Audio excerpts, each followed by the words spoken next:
நாம் 20வது அதிகாரம் பயனில சொல்லாமை பற்றி சிந்தித்துக் கொண்டிருக்கிறோம். 6 பயனில் சொல் பாராட்டுவானை மகன் எனல் மக்கள் பதடி எனல். நான் முன்னால தொடக்கத்துல முன்னுரையில் சொன்னதை போல பயனில்லாத சொற்களையே பேசி அதனை மற்றவர் பாராட்ட வேண்டும் என்று பீற்றிக் கொள்கிறவனை மனிதன் என்று சொல்லக்கூடாது, மனித பதர் என்றே சொல்ல வேண்டும். இங்கே மகன் என்பதனால மகளுக்கும் பொருந்தும் என்பதால் இங்கே மகன் எனல் என்பதுல மக்கள் என்று போட்டுக்கொள்ள வேண்டும். மக்கள்னா ஒரு வீட்டிலே உள்ள ஆண் பெண் அனைவரும் என்று இங்கே போட்டுக்கொள்ள வேண்டும். இரண்டாவது கீழே மக்கள் பதடி எனல் என்று சொல்லிவிட்டார். அங்க மகன் எனல் என்று சொல்ற இடத்துல வந்து மக்கள் தான். இங்க மக்கள் பதடி எனல் என்பதுல மக்களுள், அதாவது உலகத்திலே உள்ள மக்களுள் இவன் பதடியாவான் என்கிற பொருளை குறிக்கிறது. மகன் எனல் என்பதுல ஒரு வீட்டிலே உள்ள மகன் மகள் இருவரையும் குறிக்கும். அவர்கள் எப்படி பதடி ஆவார்கள் என்றால், பதடினா பதர். இப்ப நெல் இருக்கும், நெல்லில அரிசிக்கு மேல இருக்கிற உமி இருக்கு பாருங்க, உள்ள பால் கட்டி அரிசி ஆகும். முதல்ல பால் உருவாகும், அந்த பால் சில நாள்கள் கழித்து கெட்டியாகி உள்ள அரிசி ஆகும். அதற்கு பிறகுதான் நெல்லை அறுவடை செய்வார்கள். அந்த மேலே இருக்கிற பதர் மட்டும் இருக்கும், உள்ள சில இதுல வந்து நெல் மாதிரி இருக்கும், ஆனா நெல் உள்ளே இருக்காது, அந்த அரிசி உள்ளே இருக்காது. அரிசி உள்ளே இல்லாமல் இருப்பதைத்தான் பதர் என்று சொல்லுகிறோம்.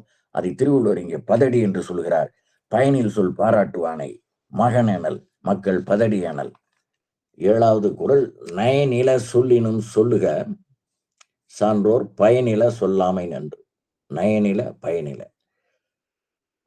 சான்றோர்கள் நயமற்ற பேச்சுகளை பேசினாலும் பரவாயில்லை, ரொம்ப அலங்காரமா அப்படியெல்லாம் பேசினாலும் பரவாயில்ல, ஆனா அவர்கள் பயன் விளைவிக்காத சொற்களை பேசக்கூடாது. அப்படி பேசுவது நல்லது அன்று என்று சொல்லுகிறார் திருவள்ளுவர். நயனில சொல்லினும் சொல்லுக சான்றோர் பயனில சொல்லாமை நன்று என்பது அப்படியே பொருள் விளங்குது. இதுல தெரிந்து கொள்ள வேண்டிய தனியான ஒரு சீர் இல்லை. எல்லா சீர்களுக்குமே பொருள் தெரிந்தே இருக்கிறது. நயமான என்று பொருள். நயனில சொல்லினும் சொல்லுக. நயன்னா பயன் தரக்கூடியது, நயமானது. நயனிலன்னா பயன் தரக்கூடாத சொற்கள் என்று பொருள் வருகிறது. தன் பொழுது அன்றி கேட்டவர் பொழுதையும் வீண்படுத்தியது மீண்டும் பெறக்கூடியதா? ஒரு கூட்டத்திற்கு பேச அழைக்கப்பட்டவர் ஒரு 300 பேர் இருக்காங்கன்னு வச்சுக்கோங்க. இவர் ஒரு மணித்துளி காலதாமதமாக வருகிறார் என்றால் 301 மணித்துளி காலதாமதம் என்று கருத வேண்டும். அதற்கு கால ஒழுக்கம் என்று பெயர். நேரத்தை எப்படி சரியாக கடைபிடிக்க வேண்டும் என்பதற்கு நேற்று ஜப்பான்காரர் வந்து எப்படி சொன்னார், அதற்கு முத்தமிழ் காவலர் என்ன சொன்னார் என்பதையும் தெளிவாக்கினோம். நயனில சொல்லினும் சொல்லுக சான்றோர் பயனில சொல்லாமை நன்று. அடுத்து 8 அரும்பயன் ஆயும் அறிவினார் சொல்லார் பெரும்பயன் இல்லாத சொல். அரிதான பயனை விரும்பும் அறிவுள்ளவர்கள் பெரும்பயன் விளைவிக்காத பயனற்ற சொற்களை சொல்ல மாட்டார்கள். பெரும்பயன் இல்லாத சொல்லை சொல்லார். எனவே சிறுபயன் தரும் சொல்லும் அவர் வாயினின்று வராது என்பது இதனாலே நாம் தெரிந்து கொள்ள முடியும். இதனால் அரும்பயன் ஆராயும் அறிவினாருக்கு சிறுபயன் சொல்லும் அறவே விளக்கப்பட்டது. சிறுபயன் சொல்லுகிற சொல், சிறுபயன் விளைவிக்கிற சொல்லும் அது அறவே விளக்கப்படுகிறது. அவர் வந்து தேர்ந்த அழகான பொருள் தெரிந்த சொற்களை மட்டுமே சொல்லக்கூடியவர்கள் என்பதனால அரும்பயன் ஆயும் அறிவினார் சொல்லார். அரும்பயன் என்பது அதாவது அதிகமாக பயனளிக்கக்கூடிய சொற்களை மட்டுமே அவர்கள் சொல்வார்கள். ஒவ்வொரு சொல்லும் தேர்ந்த சொல்லாக இருக்கும். இப்ப நம்ம திருக்குறள்ல பாத்தீங்கன்னா ஒவ்வொரு சொல்லும் தேர்ந்த சொல்லாக, எந்த ஒரு சொல்லையும் எந்த ஒரு சீரையும் இதை விலக்கி விடலாம் என்று சொல்ல முடியாத அளவுக்கு இருக்கும்.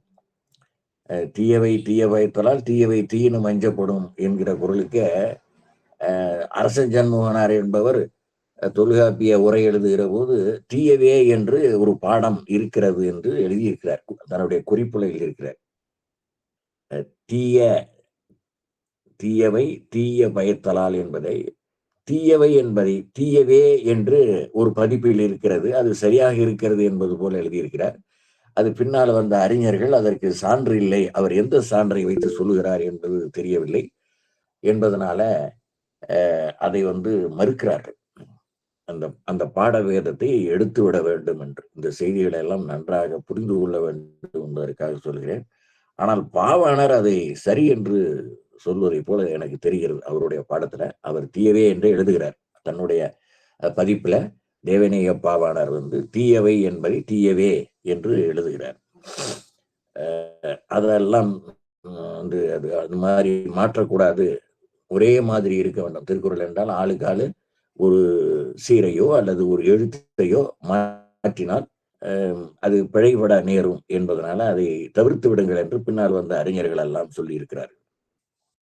இதெல்லாம் ஆய்வுக்குரிய செய்தி என்பதனால அதை இன்னொருவர் இதை கேட்டுக்கொண்டிருந்து தீயவே என்பது சரி என்று ஏதேனும் ஒரு ஓலைச்சுவடி கிடைத்து அதை நிறுவுவதற்குமான வாய்ப்பும் உண்டு. என்றாலும் நம்ம இப்போ நமக்கு எப்படி இருக்கு அந்த மாதிரிதான் நம்ம படிக்கணும். அதனால அரும்பயன் ஆயும் அறிவினார் சொல்லார், பெரும்பயன் இல்லாத சொல் அரும்பயனாயும் அறிவினார் சொல்லார். அதாவது நிறைய பயன் தரக்கூடிய சொற்களை, பெரும்பயன் இல்லாத சொற்களை ஆய்ந்து அறிந்து பேசுகிற அறிஞர்கள் சொல்ல மாட்டார்கள் என்று இதற்கான கருத்து. 98க்கு 198 99 199 பொருள் தீர்ந்த பொச்சாந்தும் சொல்லார் மருள் தீர்ந்த மாசரு காட்சியவர்க்கு என்று ஒரு குறள். இதுக்கு 351 532 533 714 14. மீண்டும் கூறுகிறேன், 351 532 533 714 இந்த இப்ப இதை எப்படி படிக்கணும்னா, மருள் தீர்ந்த மாசரு காட்சியவர் பொருள் தீர்ந்த பொச்சாந்தும் சொல்லார் என்று அதை அப்படி மாற்றி போட்டா குறளுக்குள்ளேயே பொருள் வரும். மருள் தீர்ந்த என்றால் மயக்கத்து நின்றும் நீங்கிய குற்றமற்ற அறிவுடையார் பயனில்லாத சொற்களை மறந்தும் சொல்லார். பொருள் தீர்ந்த பொச்சாந்தும் என்றால் பொச்சாந்து என்கிற சொல்லுக்கு மறந்தும் என்று பொருள். பின்னால நம்ம பொச்சாவாமை என்றே ஒரு அதிகாரம் வருகிறது, பின்னால ஒரு தலைப்பு வரும். அது இந்த மறதியினால் என்ன கேடு என்பதை அதிலே சொல்ல போகிறோம். 10 குறள்கள்லையும் மறந்து விடுவதனால எதை மறக்கணுமோ அதை மறக்கணும், மறக்கக்கூடாதவற்றை மறக்கக்கூடாது. பொருள் அல்லவற்றை பொருள் என்று உணரும் மருளானா மானா பிறப்பு என்று வருகிறது அல்லவா. அப்ப 351 தொடர்புபடுத்தி படிக்க சொன்னேன்ல, அதுல மெய்யுணர்வு அதிகாரத்துல முதல் குறள் அது. பொருள் அல்லவற்றை பொருள் என்று உணரும் மருள். அந்த மருள் தான் மயக்கத்தை தரக்கூடியது. அது பொருள் உடைமை என்பது கிடையாது என்பதை இந்த 10 உடைமைகளை சொல்லுகிற போது நாம் சொன்னோம். நிறைய பேர் பொருளைத்தான் உடைமையாக நினைக்கிறார்கள். பொருள்தான் எல்லாம் என்று கருதுகிற ஒரு நிலை என்று நம்மிடையே மட்டுமல்ல, இந்தியாவில் மட்டுமல்ல, உலகம் முழுமையும் அப்படி ஒரு மாய தோற்றம் இருக்கிறது. அதை 2000 ஆண்டுகளுக்கு முன்னாலேயே திருவள்ளுவர் ஒருவன் கண்டுபிடித்து அது ஒரு மயக்கம் என்பதை சொல்லியிருக்கிறார். அது மெய்யுணர்வு அதிகாரத்திலே வருகிறது. பொருள் தீர்ந்த என்றால் பொருளற்றதாகிய வீண் சொற்களை மறந்தும் சொல்லக்கூடாது. அதாவது பொருள் தீர்ந்த என்றால் பொருளற்றதாகிய, முதல் சீர் பாருங்க, பொருள் தீர்ந்த பொருளற்றதாகிய வீண் சொற்களை, சொற்கள் எல்லாமும் பொருளோடும் அமைந்திருந்தாலும் அச்சொல்லை பயன்படுத்தும் வகையாலேயே பகை சொல், நகை சொல், மிகை சொல், பயனில் சொல், இன்சொல் என பல வகையாலும் பெயர் பெறுகின்றன. அதுல எந்த மாதிரியான வார்த்தைகளை போட வேண்டும் நாம் ஏற்கனவே பார்த்தோம். சிலப்பதிகாரத்துல அவர் கண்ணகியினுடைய தோழி சோமகுண்டம் சூரியகுண்டம் எல்லாம் மூழ்கி வந்தால் கணவன் வந்து விடுவான் என்று சொல்லுகிற போது அந்த கண்ணகியானவள் பீடன்று என்று விட்டு சொன்ன. அது வியாக்கியானம்லாம் சொல்ல, அதுக்கு விரிவுரை எழுதல, என்னென்ன காரணத்தினால அது சரியில்லை அப்படிங்கிறதெல்லாம் சொல்லாம வீடன்று என்று 2 வார்த்தைகளை மட்டும் 2 சொற்களை மட்டும் சொன்னாள் என்பதை நாம் ஏற்கனவே ஒரு சந்தர்ப்பத்துல சொல்லியிருக்கிறோம். அதனால கேட்பவர் பயன் கொள்வதற்கு உரியதாய் அமையாத சொல்லை மறந்தும் கூட அறிஞர்கள் சொல்ல மாட்டார்கள் என்பதுதான் அதனுடைய கருத்து. மீண்டும் குறளை பாருங்கள். பொருள் தீர்ந்த பொச்சாந்தும் சொல்லார், மருள் தீர்ந்த மாசரு காட்சியவர் என்பதை பார்க்கிறோம். அடுத்து 200வது குறள். சொல்லுக சொல்லில் பயனுடைய சொல்லற்க சொல்லில் பயனிலாச்சொல். சொல்லுக சொல்லில் பயனுடைய சொல்லற்க சொல்லில் பயனிலாச்சொல். இதை பொருள் புரிகிற மாதிரி குறள்ல சொல்றதுக்கு சொல்லில் பயனுடைய சொல்லுக. இந்த முதல் சீரை 3ஆவதாக போடணும். சொல்லில் பயனுடைய சொல்லுக. அப்படியே தெளிவா புரியும். இதை வார்த்தைக்கு வார்த்தை அதுக்கு பொருள் சொல்ல வேண்டும் என்று இல்லை. சொல்லில் பயனுடைய சொல்லுக. சொல்லில் பயனிலாச்சொல் சொல்லற்க. 4வது சீரை 7ஆவதாக போட்டுட்டோம்னா அந்த பொருள் தெளிவா புரியும். சொல்லில் பயனிலாச்சொல் சொல்லற்க. நீ சொல்லுகிற சொற்களில் பயனில்லாத சொற்களை சொல்லாதே. சொல்லற்க என்றால் சொல்ல வேண்டாம், சொல்லக்கூடாது என்பதை இங்கு ஆணித்தரமாக சொல்லுகிறார்.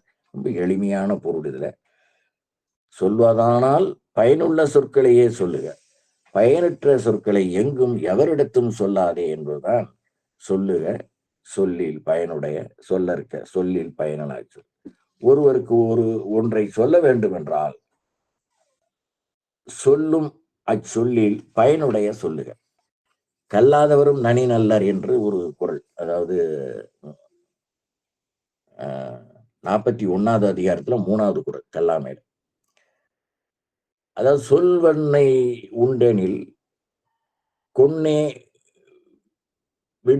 விடுத்தொழிதல் நல்வினை கோரலின் வேறல்ல, வல்லைத்தம் ஆக்கம் கெடுவது உளதெனினும் அஞ்சுபோவோ வாக்கின் பயன் கொள்பவர் என்று நீதிநெறி விளக்கம் 69வது பாடல் சொல்லுகிறது. சொல்வன்னை உண்டெனில் கொன்னே விடுத்தொழிதல் நல்வினை கோரலின் வேறல்ல, வல்லைத்தம் ஆக்கம் கெடுவது உளதெனினும் அஞ்சுபோவோ வாக்கின் பயன் கொள்பவர் என்று இந்த குறளுக்கு அணி சேர்க்கிற மாதிரி சொல்கிறார். இங்க கல்லாதவரும் நனி நல்லர் என்பதை பின்னால பார்க்க போனோம். ஆனாலும் இங்க அவர் அப்படியே வாயை புத்திக்கிட்டு சும்மா உட்கார்ந்துருக்கணும். அறிஞர்கள் பேசுகிற போது சில பேர் குறுக்க பேசுவாங்க. அப்படி பேசி அந்த சிந்தனையை கெடுத்துடக்கூடாது. அப்படி கெடுக்காமல் இருந்தால் அவர் நல்லவருங்கிறார் திருவள்ளுவர். அது மாதிரி பயன்பெற்ற அவர்கள் பல பேர் கல்வி சாலைக்கே போகாமல் இது மாதிரி அறிஞர்களோடு அமர்ந்து பேசிக்கொண்டிருக்கிற போது ஒரு ஓரமாக நின்று கொண்டோ அமர்ந்து கொண்டோ அதை கேட்டு பலர் அறிஞர்களாகியிருக்கிறார். அத செல்வத்துள் செல்லும் செவி செல்லும்னு திருவள்ளுவர் சொல்றார். அதனால கேட்டு பயன்பெற்றவர்கள் ஏராளமானவர். அதுக்கு பெரிய வரலாறெல்லாம் நிறைய இருக்கின்றன. அவற்றை எல்லாம் சொல்வது இங்கே நமக்கு நேரம் அதிகமாகிவிடும் என்பதனால தன் சொல்லால் பிறருக்கு நன்மை ஏற்படுவதாயின் பயன்படுத்தாது விடுதல் நற்செயல் செய்ய வாய்த்தும் அதனை கொன்றதே போல்வதாகும். கொன்னே விடுத்தொழியும் என்று இந்த நீதி வெண்பால சொன்னோம் இல்லையா, அதுக்கான பொருள் அது. பயன் சொல்லவல்லார் தம் செல்வமெல்லாம் கெடவரினும் அதனை சொல்லாமல் விடார் என்பது இதன் பொருளாகும் என்று இந்த 20வது அதிகாரம் நிறைவு பெறுகிறது. இதற்கான கருத்து பயனில பேசுவோன் பதடியாவான் என்கிற ஒரு முதுமொழியை நீங்கள் இப்பொழுது திரையில் காணுங்கள்.